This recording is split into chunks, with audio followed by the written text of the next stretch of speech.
بسم اللہ والصلاة والسلام علی رسول اللہ، اما بعد۔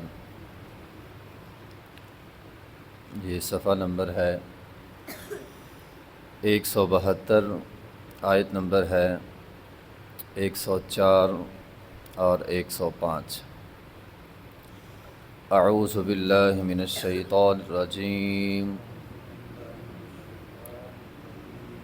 بسم اللہ الرحمن الرحیم۔ ولا تهنوا في ابتغاء القوم إن تكونوا تعلمون فإنهم يعلمون كما تعلمون وترجون من الله ما لا يرجون وَكَانَ اللَّهُ عَلِيمًا حَكِيمًا۔ إِنَّا أَنزَلْنَا إِلَيْكَ الْكِتَابَ بِالْحَقِّ لِتَحْكُمَ بَيْنَ النَّاسِ بِمَا أَرَاكَ اللَّهُ وَلَا تَكُن لِّلْخَائِنِينَ خصیما۔ ولا تہنوا، نہ تم سستی دکھاؤ، فی ابتغاء القوم، ان لوگوں کا پیچھا کرنے کے بارے میں۔ ابتغاء پیچھا کرنا، القوم قوم کا۔ ان تکونوا، اگر ہو تم، تعلمون نقصان اٹھائے ہوئے، فإنہم یعلمون تو وہ بھی تو نقصان اٹھائے ہوئے ہیں، وہ بھی تھکے ہوئے ہیں، کما تعلمون جس طرح تم تھکے ہوئے ہو۔ وترجون من اللہ، اور تم امید رکھتے ہو اللہ تعالیٰ سے، ما لا یرجون وہ امید نہیں رکھتے۔ وکان اللہ علیما حکیما، بے شک اللہ تعالیٰ علم والا ہے، حکمت والا ہے۔ انا انزلنا الیک الکتاب، انا بے شک ہم نے، انزلناہ الیک اس قرآن کو اتارا ہے آپ پر، الکتابہ کتاب کو، بالحق کی حق کے ساتھ، لتحکم بین الناس تاکہ آپ فیصلہ کریں لوگوں کے درمیان، بما اراک اللہ جو کچھ اللہ نے آپ کو دکھایا ہے، ولا تکن اور نہ آپ ہو جائیں، للخائنین خائن لوگوں کے لیے، خصیمہ جھگڑنے والے، خائن لوگوں کے لیے جھگڑنے والے نہ ہو جائیں۔ بات شروع سے چلی تھی جہاد کی، قتال کی، درمیان میں صلاۃ الخوف آئی، اور اب بات وہیں سے پھر شروع ہو رہی ہے۔ ولا تہنوا فی ابتغاء القوم، اے پیغمبر آپ کو قوم کے پیچھے جانا تھکائے نہ۔ وہن اصل میں سستی کو کہتے ہیں۔ ویسے تو ایک حدیث میں نبی علیہ والسلام نے وہن کی تعریف کی تھی۔ آپ علیہ والسلام نے فرمایا تھا میری امت پر ایسا زمانہ آئے گا کہ اس کی حیثیت سیلاب میں بہنے والے جھاگ کی طرح ہوگی، یعنی کوئی حیثیت نہیں۔ صحابہ کرام نے پوچھا اللہ کے رسول کیا ہم تعداد میں کم ہوں گے؟ فرمایا نہیں، تعداد زیادہ ہوگی، لیکن وجہ یہ ہے کہ تم میں وہن کی بیماری آ جائے گی۔ پوچھا وہن کیا ہوتا ہے؟ فرمایا وہن ہوتا ہے حب الدنیا و کراہیت الموت، دنیا کی محبت اور موت سے نفرت، یہ وہن کی بیماری ہے۔ قرآن نے کہا ولا تہنوا، وہن نہیں کرنا۔ ایک اور حدیث میں ہے نبی علیہ السلام نے فرمایا وہن وہ کیڑا ہوتا ہے جو درخت کو اندر سے کھا جاتا ہے، دکھنے میں درخت ہے اندر کچھ نہیں، کھوکھلا۔ وجہ کیا ہے؟ حب الدنیا۔ آج امت مسلمہ حب الدنیا کے پیچھے لگی ہوئی ہے اور اس کی حیثیت ختم ہو گئی۔ تو فرمایا میری امت پر ایک وقت ایسا بھی آئے گا، میری امت کی حیثیت اتنی کمزور ہو جائے گی، دیگر قومیں میری امت پر ایسے چڑھیں گی جیسے بھوکھا کھانے پر۔ تو بہرحال ولا تہنوا، تم نے ہمت نہیں ہارنی، سستی نہیں دکھانی، فی ابتغاء القوم، میدان احد میں ابو سفیان مسلمانوں کو نقصان دے کر 70 شہید کر کے وہاں سے بھاگ نکلا، اور اس نے یہ سمجھا کہ میں فاتح بن گیا ہوں۔ اب جب تھوڑا سا آگے گیا، تو وہاں پہ جا کے اس کے ذہن میں آیا کہ اگر میں تھوڑی سی اور قوت لگاتا تو یہ سارے ختم ہو جاتے، میں دوبارہ مسلمانوں پہ حملہ کروں۔ ادھر نبی علیہ الصلوۃ والسلام نے صحابہ کرام کو تیار کیا، اللہ تعالیٰ نے احکامات جاری کیے کہ قبل اس کے کہ ابو سفیان تم پر حملہ کرے تم نے تیاری کرنی۔ اب صحابہ کرام کی حالت یہ تھی کہ کچھ شہید تھے، کوئی زخمی تھے، کچھ ان شہداء کی میتوں کو اکٹھا کر رہے تھے، تو حالت وہ لڑنے والی تھی نہیں۔ تو اس لیے صحابہ کرام کو کہ اب اس حالت میں بیمار ہیں، زخمی ہیں، لوگ پریشان ہیں، ہم دوبارہ حملہ کریں؟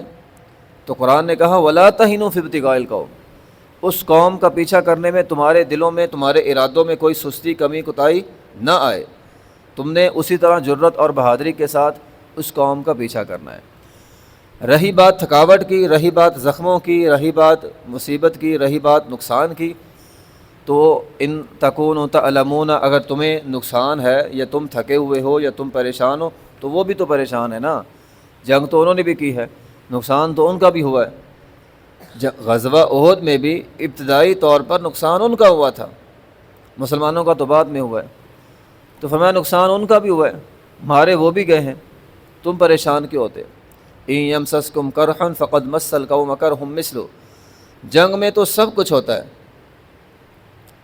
ایسا نہیں ہے کہ مسلمانوں کو سرے سے نقصان ہی نہ ہو، جنگ میں ایسا نہیں ہوتا، جنگ میں نقصان مسلمانوں کو ہوتا ہے، ہاں بالآخر اللہ تعالیٰ مومنین کو کامیابی عطا فرماتا ہے۔ ان تکونوا تعلمون، اگر تمہیں نقصان پہنچا ہے، تم تھکے ہوئے ہو، فإنہم یعلمون، ان کو بھی نقصان پہنچا ہے، اور ان کا نقصان زیادہ ہے، انہیں بدر میں بھی نقصان پہنچا تھا، اب بھی نقصان پہنچا ہے۔ اولما اصابتکم مصیبہ قد اصبتم مثلیہا، ان کا نقصان تمہارے نقصان سے ڈبل ہے، تم پریشان کیوں ہوتے ہو؟ وَتَرْجُونَ مِنَ اللَّهِ مَا لَا يَرْجُونَ، تمہارے اور ان کے درمیان فرق یہ ہے وہ اللہ کی امید نہیں رکھتے، تم میں اللہ سے ثواب کی امید ہے، اور تمہارا نقصان نہیں ہے، تمہارا نقصان بھی فائدہ ہے، تمہارے شہداء اللہ کی جنت میں چلے گئے، مجاہد آدمی دونوں حالتوں میں فائدہ ہے، غازی بن جائے تب فائدہ ہے، شہید ہو جائے تب فائدہ، نقصان تمہارا کیا ہے؟ تمہارا تو نقصان ہے ہی نہیں۔ نبی علیہ الصلوۃ والسلام نے فرمایا جو قدم انسان کا میدان جہاد میں غبار آلود ہو جائے اللہ اس کو جنت عطا کر دیتے، اس پر جہنم حرام ہو جاتی ہے، تو تمہارا نقصان کیا ہوا؟ کوئی نقصان نہیں تمہارا۔ جو تم میں شہید ہو گئے وہ اللہ کی جنتوں میں چلے گئے، جو غازی بن گئے اللہ تعالیٰ نے ان کو بھی جنتیں دے دی، تمہارا کیا نقصان ہے؟ وَتَرْجُونَ مِنَ اللَّهِ، تم تو ثواب کی امید رکھتے ہو، جہاد میں ثواب ہے، مَا لَا يَرْجُونَ، ان کے لیے کوئی ثواب نہیں ہے، تو تم غازی بنو یا شہید بنو، دونوں ہی صورتوں میں تمہارے لیے ثواب ہے۔ ابو سفیان نے کہا تھا نا کھڑے ہو کر ہمارا تمہارا حساب برابر، کہا نہیں حساب برابر نہیں ہوا، وَلِيَعْلَمَ اللَّهُ الَّذِينَ آمَنُوا وَيَتَّخِذَ مِنكُمْ شُهَدَاءَ، ہمارے جو گئے وہ شہید ہیں، تمہارے مرے جہنم میں گئے، تمہارے ہمارے برابر، ہمارا حساب برابر کیسے ہوا؟ تو حساب برابر نہیں ہوا۔ وَكَانَ اللَّهُ عَلِيمًا حَكِيمًا، اللہ جاننے والا حکمت والا ہے۔ یہ بات اگر کاش ہمیں سمجھ آ جائے، اللہ کے ہر کام میں حکمت ہے، اگر اللہ ہماری دعا نہیں سن رہا اللہ کی حکمت ہے، اولاد نہیں مل رہی اللہ کی حکمت ہے، بھی رزق میں فراوانی نہیں آ رہی اللہ کی حکمت ہے، اللہ کے پاس علم بھی ہے، اللہ ہماری حالتوں کو ہم سے زیادہ جانتا ہے، ہمارے معاملات کو ہم سے زیادہ جانتا ہے، اس لیے اللہ حکیم بھی ہے، دانا بھی ہے، اللہ ہم کو جس حال میں رکھے رضیت باللہ ربا، اللہ کے ہر فیصلے پر انسان کو راضی ہونا چاہیے۔ انا انزلنا الیک الکتاب بالحق لتحکم بین الناس بما اراک اللہ، ہم نے قرآن کو آپ پر حق کے ساتھ اتارا ہے، اور قرآن کا مقصد یہ نہیں ہے اس کو غلافوں میں لپیٹو اور رکھ دو، نہیں، قرآن اس مقصد کے لیے نہیں آیا، قرآن کا مقصد یہ ہے اس کو عوام الناس پہ نافذ کیا جائے۔ تو یہاں سے ایک خاص واقعے کی طرف اشارہ کیا جا رہا ہے، وہ انشاءاللہ ہم کل پڑھیں گے۔ تو اللہ تعالیٰ نے خارجی خطرات سے نپٹنے کے لیے جہاد کا حکم دیا، اور اندرونی خطرات سے، داخلی انتشار سے نپٹنے کے لیے حکم دیا کہ قرآن کو نافذ العمل کرو، لتحکم بین الناس، قرآن کے مطابق فیصلے کرو۔ قرآن کو نافذ کرنے کے لیے اللہ تعالیٰ نے قرآن بھیجا ہے، جس قرآن میں جس معاشرے میں قرآن نافذ نہ ہو وہ معاشرہ اللہ تعالیٰ فرماتے ہیں فَأُولَٰئِکَ هُمُ الْفَاسِقُونَ، فاسق لوگوں کا معاشرہ ہوتا ہے۔ تو اس لیے قرآن نافذ کرنے کے لیے ہے، جھگڑا ہو جائے جج کی ذمہ داری ہے، آگے ایک جھگڑا آ رہا ہے کل انشاءاللہ ہم پڑھیں گے، تو جج کی ذمہ داری ہوتی ہے عدل اور انصاف کرنا۔ ہمارے معاشرے میں دیکھ لیں کتنی قتل و غارت عام ہوگی، آئے روز بندہ قتل ہو رہا ہے، آئے روز بندہ قتل ہو رہا ہے، یہ کل بھی ایک ہو گیا، آئے روز بندے مری جا رہے ہیں، کیا ہے وجہ کیا ہے؟ لوگوں کو پتہ ہے انصاف نہیں ہے، ہم نے چھوٹ جانا ہے، ہم نے بچ جانا ہے۔ جب قرآن نافذ العمل نہیں ہوگا معاشرے میں امن قائم نہیں ہو سکتا، فتنہ بڑھ جائے گا۔ تو ہمیں اپنی رشتہ داری نہیں دیکھنی، اونچا نسب نہیں دیکھنا، عدل کرنا ہے، انصاف کرنا ہے۔ تو وَلَا تَكُن لِّلْخَائِنِينَ خَصِيمًا، یہ لوگ خائن ہیں، اور خائن کی سپورٹ نہیں کرنی۔ خائن کے بارے میں خصیمہ ہمارے ساتھ جھگڑنا نہیں ہے۔ اللہ تعالیٰ اپنے پیغمبر کو نصیحت کر رہے ہیں، جس نے جرم کیا ہے اس نے جرم کیا ہے، مجرموں کا ساتھ آپ نے نہیں دینا۔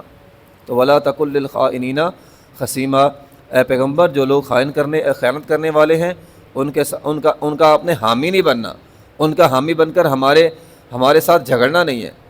تو خائن کی سپورٹ نہیں کرنی، جس پر ظلم ہوا ہے، جو مظلوم ہے اس کی سپورٹ کرنی ہے، اور عدل اور انصاف کے ساتھ فیصلہ کرنا ہے۔ وآخر دعوانا الحمدللہ رب العالمین۔